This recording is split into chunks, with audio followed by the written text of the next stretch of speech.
Thought Bubble Audio.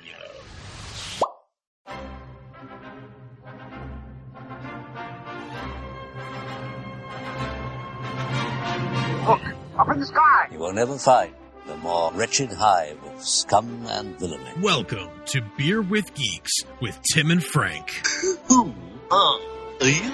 I'm Batman. I am Iron Man. Your friendly neighborhood Spider-Man. Hi, Christopher. I'm Nero. My name is Inigo Montoya. You're a wizard, Harry. A couple of guys with a couple of beers and a whole lot of pop culture nostalgia. Make it so, number one. Ladies and gentlemen, the Beatles. Named the dog Indiana. Life finds a way. I am serious.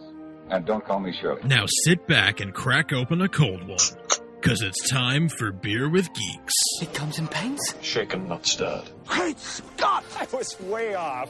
I knew it started with an S, though.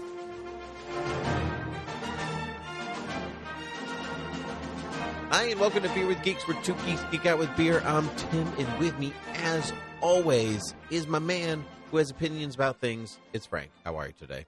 Hello, hello, hello. I'm adapting. Yeah. Adapting? What are you adapting to? Would you say you're adapting to the use of someone's creative license over you? Are you adapting from your original source material? What are you adapting from, Frank?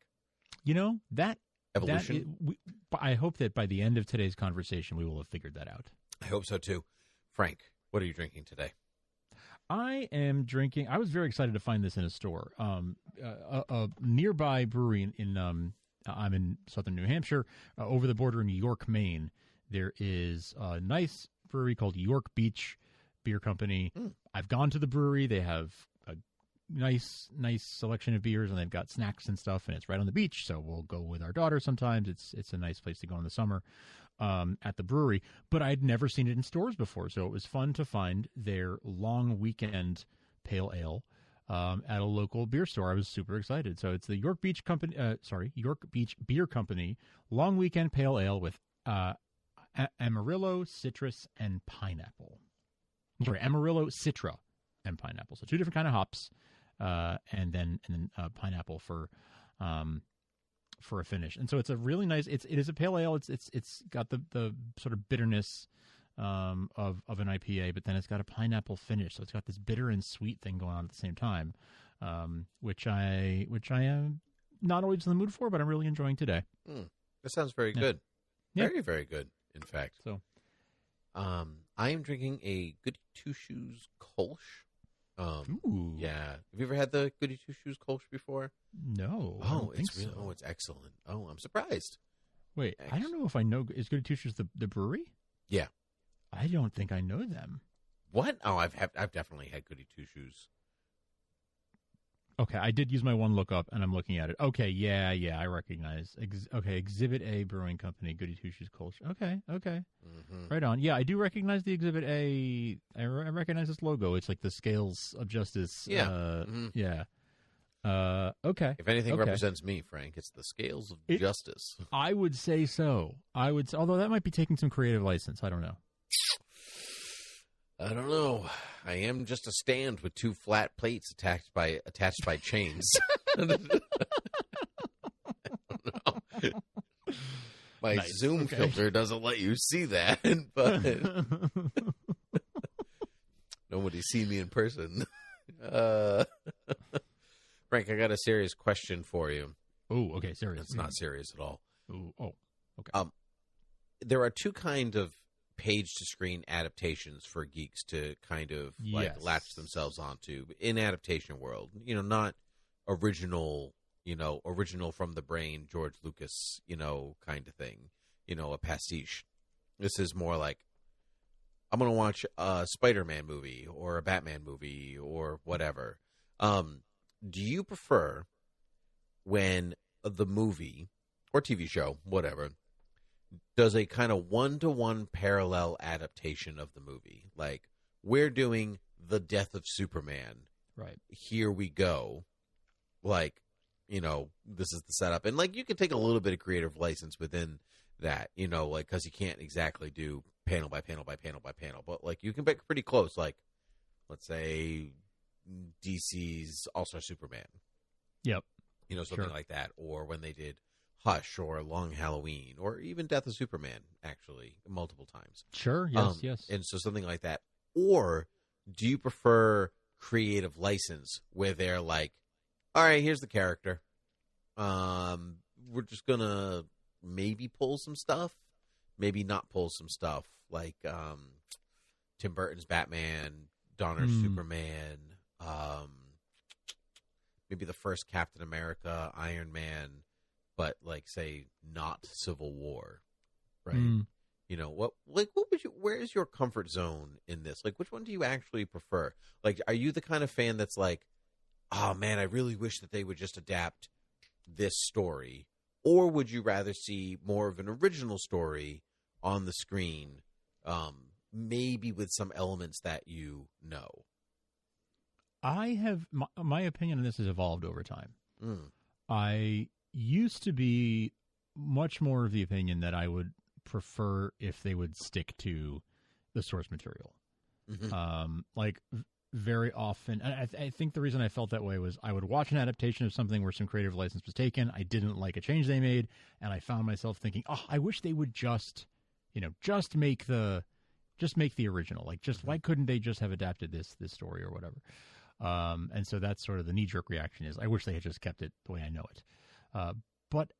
But I have come around to the realization that it's really it's not as good an idea as it might sound to many. It's not as translating those things is not as easy as it sounds, and it may fall flat if you do a 1-to-1 adaptation.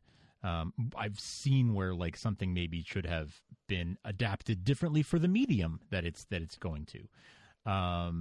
So I feel like it depends, but generally I prefer something where it is mostly faithful to the to what made it great, right? To what made it so loved to begin with, to the source material, but with changes, sort of minimal changes where appropriate for it to fit the medium or to fit the time period. You know, if we're talking about something that's super old and needs to be brought up to date or whatever. I find that I like something that is maybe it has been changed a little bit, but sort of only where it's sort of necessary, and it's mostly a pretty faithful adaptation. That's what I like things that are a pretty faithful adaptation, generally speaking.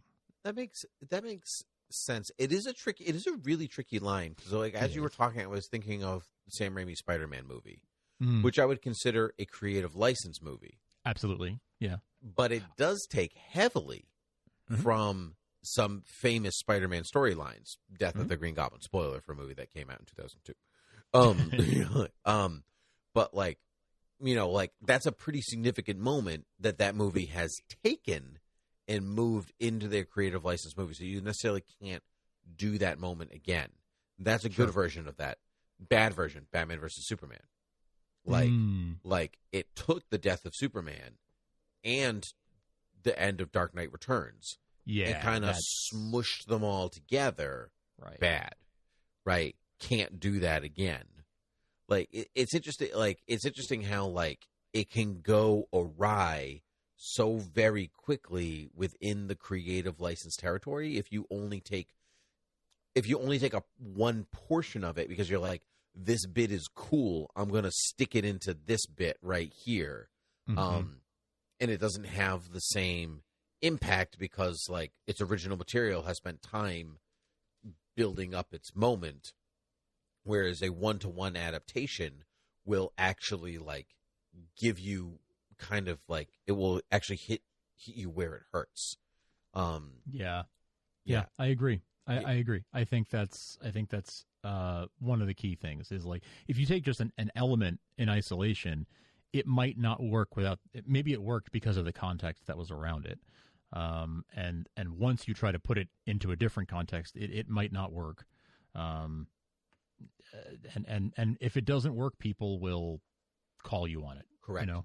Here's a version that does work. The Dark Knight borrows heavily from The Long Halloween, but it is not an adaptation of The Long Halloween. Correct. But it gives you the correct amount of character buildup and arc and narrative. So by the time you get, spoiler for The Dark Knight, Harvey Dent's turn to Two-Face, for a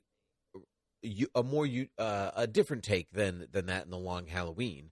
Like, it has earned its place still in the story structure, in that version of the story structure. So you feel that, like, it has done itself justice, even though you're not adapting The Long Halloween. Mm-hmm. Right? Mm-hmm. That feels better in its own way. Yeah.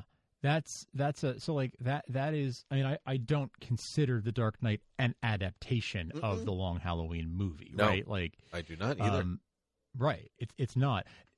It's when we're talking about something that is, like, supposed to be an adaptation, like when we're saying, like, oh, they're making the, I don't know, Little Women movie. I don't know why I thought of that example, but just like if we're taking, I'm rolling with it. I love Little Women. It's March Madness. Sure. Let's do it. Here we go. But you know what? It's not the best example because I couldn't tell you off the top of my head what changes Greta Gerwig made, right? Because I haven't read Little Women recently enough, so it's a bad example.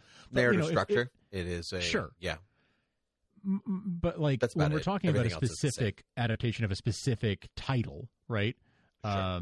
That's where I'm like, well, I would want it to be mostly faithful. Like if you change the ending or change a character or change Ooh, all right, I got one. I can go with this. The Hunchback of Notre Dame. Okay. Disney's Hunchback, like, this is a like, even if you've never read the original book or you've never seen one of the movies you attached to, you know that Disney changed a lot to make its movie. But Disney's adaptation, like, it's close to one-to-one adaptation, right, is close. Like, it made sense for the audience that it was telling its story for. Very much. And it's still good. Yes. Right? Is that what you mean? Yeah, that's a good way of yes, that's a good example. See, I think something like Hunchback, I have this I haven't been able to find the sort of succinct way to express this, but it's a thought that I have very, very often. Do you like New York style pizza? I promise this is gonna connect. Do you like New York style pizza? Yes. Okay. Can you explain to people who do not know what New York style pizza is, what the difference is? Thin crust, round, 8 slices, sauce, cheese on top, right? That's New York style pizza, as opposed to like a Chicago style, which is like the deep dish, where it's cheese and sauce all sort of inside a more of a casserole type of thick crust. Those are both called pizza, right? And let's throw in like Domino's for good measure too, right? 3 like kind of pretty different. You wouldn't. Things. Domino's is not considered New York style pizza, even though it's. Get out of here with that. Okay, but not. It's a real question. This is a real question. Like, not on taste or quality, just on the dough, sauce, cheese. I don't think they consider it New York style pizza. Interesting. For reasons, but my point is, I almost consider those, because of the quality thing alone, I consider like a actual pizza I would get in New York versus Domino's as almost 2 different foods, but they're both called the same thing, right? I would consider reading Victor Hugo Hunchback and then seeing the Disney Hunchback. They have the same name, but they're really 2 different things that are just sort of related. That's the analogy for me, is like, I like them both, but they're different foods. They just have the same name. Like, coincidentally, they have the same name, but really I think of them as 2 different foods. Okay. New York and Chicago style pizza, right? So that's where if we're dealing with that, where it's like, yeah, I like them both, but they're different. That's like, it's not trying to be an adaptation where, yeah, you don't need to read the book because you've seen the cartoon, right? They're not trying to do that. Whereas like Dune might be something where someone hasn't read the book but will see the movie. And I'm not saying that Denis Villeneuve would claim, oh, you don't need to read the book because you've seen my movie, but a lot of people will see the movie without reading the book, right? Absolutely. Are they getting an accurate telling of what Frank Herbert had in mind? In the case of Dune, I haven't read it, but it sounds like it's pretty accurate. Yeah. I have read it, and it is pretty accurate. They changed some things, arguably for the better. So like depending on your perspective and how faithful you want to be, but I would consider that a 1-to-1 adaptation, right? Because it's not taking the character of Polly Atreides and like giving him a brand new adventure. It is following the structure of its original source material. I was even thinking in some ways like the Disney the live action remakes, where like because this is so like Cinderella is my favorite one out of all of those because it takes the basic story of Cinderella, it doesn't really change it, like, but it does add texture and layers to the story that is basic on a surface, like on its really surface. And so it gives like particular reasons in era as to like why the stepmother acts the way she acts. Why is the ball happening in this fashion? How does the prince react to Cinderella? And how does like all of these play off of one another without just doing the movie over again, which I find engaging. But I found, say, like The Lion King incredibly dull because it's a movie I've seen before exactly the same. It's a literally one-to-one, except you changed the animation style from 2D to 3D realism, and it's the same movie. And I think this is the crux of it, is that if you were going to make an exact, they famously made a shot-for-shot remake of Psycho, right? Yes, with and it's Vince that Vaughn. is really like why bother? Like, just go watch the Hitchcock one, right? Yeah. Like that is I think what so many people, when they learn about that, that's the reaction is why would you just remake the same movie exactly? It is pointless at that point if you're gonna make it one for one. If you're not adding anything or doing anything interesting, it's not like you're sending them into space or anything, like, right, it's just... right. And especially if you're keeping it in the same medium, if it's still film, right? It's like, just, this doesn't make sense. If you're going from one medium to another and the story stays exactly the same, well, that's different because you're translating it to a different medium.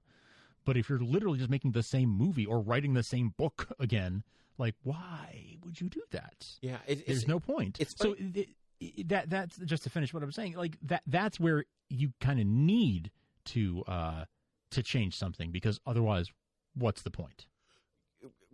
I agree. What's the point? In movie remakes get to a really weird territory with this, because like when you take too much creative license with a movie remake, people can either flip out or say that it's better, or say like, why bother, right? So like the Psycho experiment is like, oh, well, we usually change things. So what happens if we change nothing?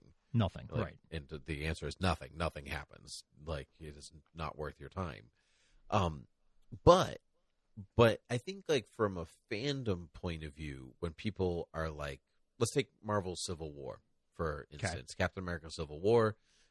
People wanted to see Civil War adapted, but, in the MCU, an exact adaptation is impossible because it's missing tons of characters and the weight of the history of those things. And even just, like, the act of terrorism that gets to the point of Civil War in the book is not something that cozy Disney MCU is going to allow. Right. And so, or just be comfortable showing. Like, I'm sorry, I don't want to watch a school get blown up in a Marvel movie. I just don't. Yeah. Like, and so you're not going to see it exactly the same. So Civil War, in some ways, really becomes airplay, like, like sidewalk scrape. Like, it's not really a Civil War. Because there's not enough of them to go around. You can count how many heroes there are on your hands and toes. And so, from like a one-to-one adaptation, brag, but I can count without taking off my shoes. What? I'm wearing sandals, so I can too. Ooh, best of both worlds. Gotcha. Yeah.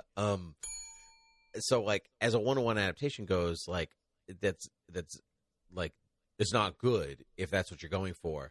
But me, creative license fan, like, I say, oh, well, at least you're taking the basic idea and giving me something new, which I also prefer at the age that like I am. That's why I think like the new DC animated movies, like they did a 1-to-1 2-part Long Halloween, which I found kind of boring because like I knew what was going to happen right every time. Sure. And it just like, that's not interesting to me. I'm not like, I don't want to see now, maybe in live action, it gives you something like visually new to look at, but a slow moving animation, like coupled over from a comic page or a couple panels, like there's not enough of a shift for me, like in the two mediums. The two mediums are so similar, visually similar that okay, I see. I get where you're coming from in that. I have a slightly different opinion, which is if you're going to adapt a comic to an animation, I kind of would like to see a pure adaptation of that, right? Because it's so similar. It's like I want to watch this comic book moving. Like I want to, better than a motion comic. I want a good, well cast, beautifully animated like adaptation of this. So for me, it's like that's part of the appeal of it is like, wow, I get to watch my one of my favorite stories as a movie, like, and even is this similar art style and whatever. That's kind of part of what I enjoy about it. It's almost like, what's the point? The point is, for the same reason you might reread it, you could watch it and get a similar experience. So call me a double-edged sword or a hypocrite or whatever, because I agree with you if it's a really good adaptation. Maybe I just didn't find that Long Halloween was a great adaptation. Yeah, sure. But I find that their Dark Knight Returns two-parter was excellent. Yes. And I was 100% on board for that, and I will rewatch it. New Frontier is a good example of that. New Frontier's so good. It's yeah, really that good. One's pretty faithful from what I remember. I saw it a long time ago. Yeah, but... I mean, obviously I have to cut things because it's 75 minutes, and you can't squeeze everything in. But it is a good summation of of kind of the script to screen. So some of them really do work. Yeah. Others, others don't. On the big screen, I think on the big screen, I think ultimately I prefer something that's original, like as opposed to an adaptation, like in live action format. I think like the Batman just came out not long ago. Most of it's original, like so, but like because the points where it gets to things where it's not, I not tune out a little bit, but I'm like, I've seen it. I knew that. Like that one's an interesting case because I remember when I was watching it in the theater, I intentionally, didn't know much going in, and I remember being like, "Wait, is this going to be Long Halloween?" Because it starts to feel like Long Halloween at the beginning of it, right? It borrows some elements from that. So I was like, is this a Long Halloween adaptation maybe? And it wasn't. They just had borrowed some elements. And that was a case where they integrated those elements well. Yes. It wasn't like the Death of Superman being out of place. They integrated it well into the new story they were telling. It just had some similarities to a story that I knew. But it wasn't an adaptation of it. But that worked well for me. Yeah.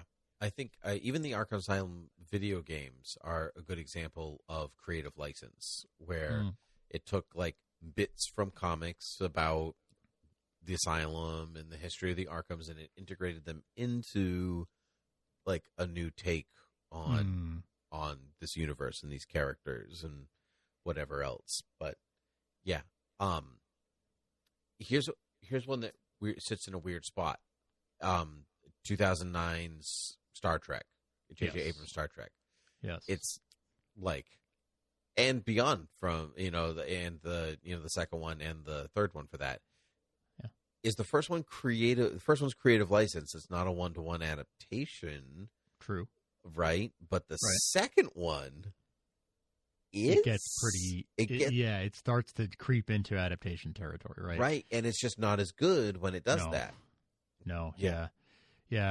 That's it. That's an interesting point. Yeah, I mean, the first one goes out of its way to be like, here we are creating an in-universe reason why we can borrow things from Trek, but also do our own version of it, right? Like they from the start were like, here we go, Kelvin timeline. In the first scene of the movie, you're going to watch the timeline diverge, and everything that happens from here on out can be as similar or different as we want it to be. And that works great in that movie. And then, you're right. Into Darkness is this sort of pseudo adaptation of Wrath of Khan that's sort of like can't decide if it wants to be an adaptation or not, and so it sort of falls flat. Yep.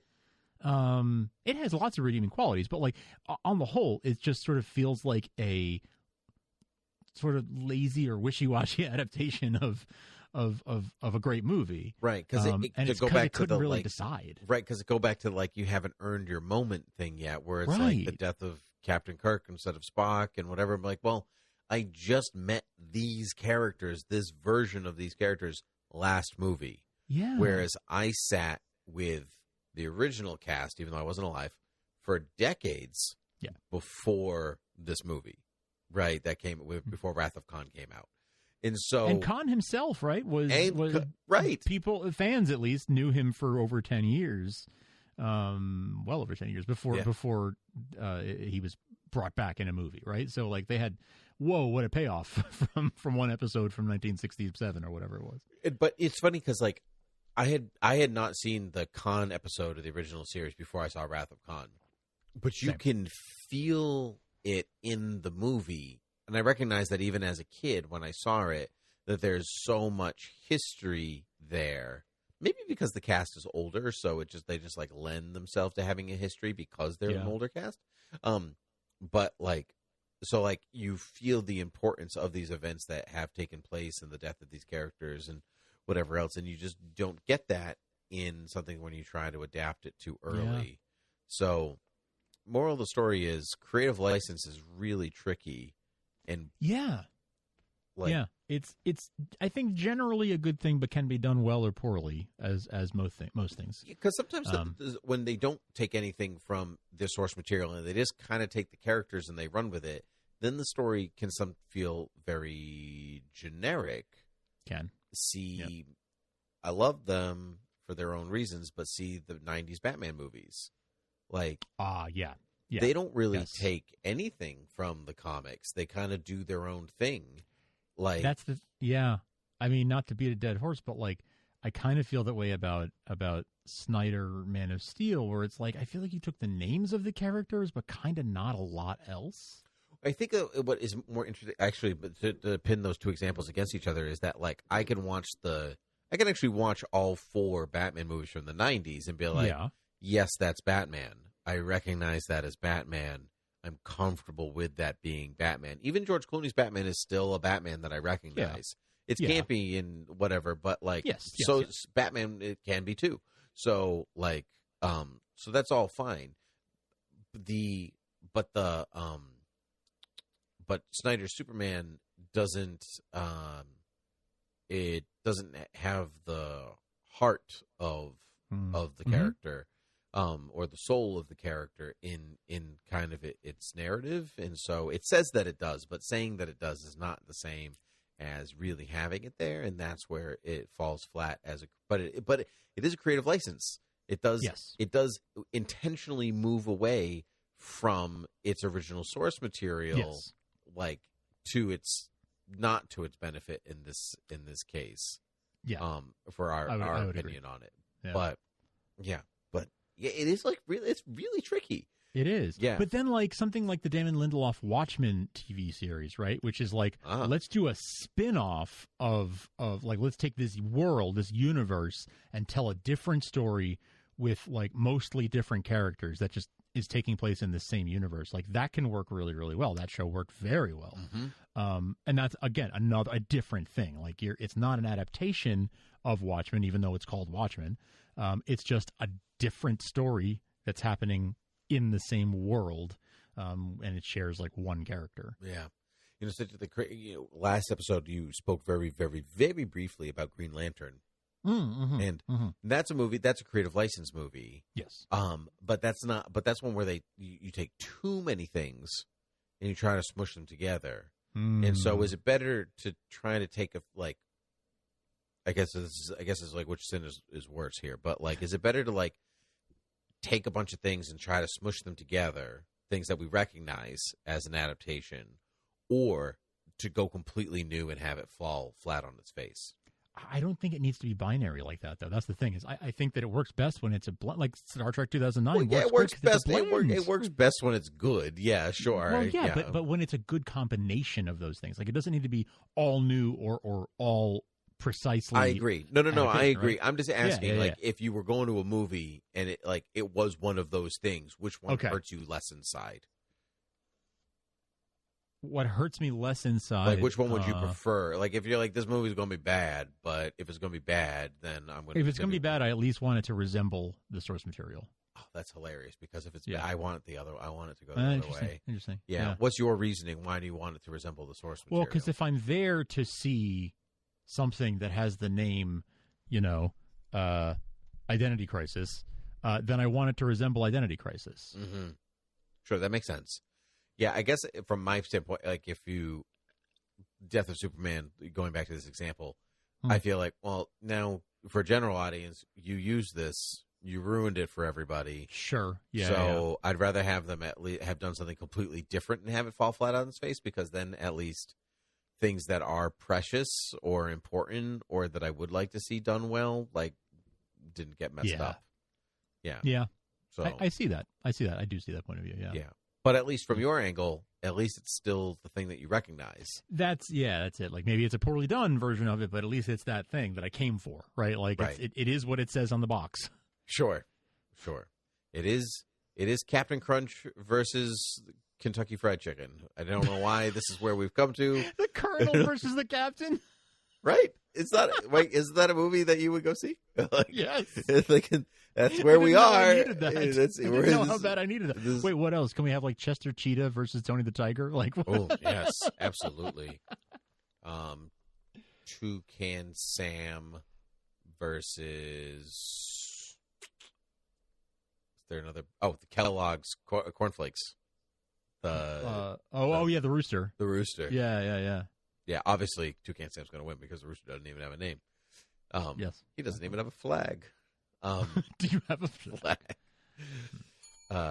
Reference acknowledged. Anyway, Frank, I think we're going to spiral out of control over here. So where can the people find us? You can find us spiraling out of control at beerwithgeeks.com, as we always do. You can find the show notes. You can find links to things we discussed, and you can find past episodes as well if you want to search or dig through the nearly 500 episodes in the archives. You can, of course, find us in any podcast player, wherever you get your podcasts. And please, in the podcast players like Apple Podcasts and Spotify, and anywhere that has ratings or reviews, that really means a lot. So if you could take a minute to do that, we would really encourage that and really appreciate that.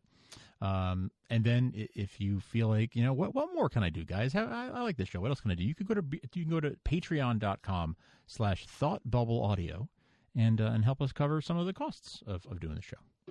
Oh, that would be wonderful if you did that. I might do that myself, Frank, even though I am half the show. Frank, it was a pleasure to see you as always. So until next time, cheers. Cheers.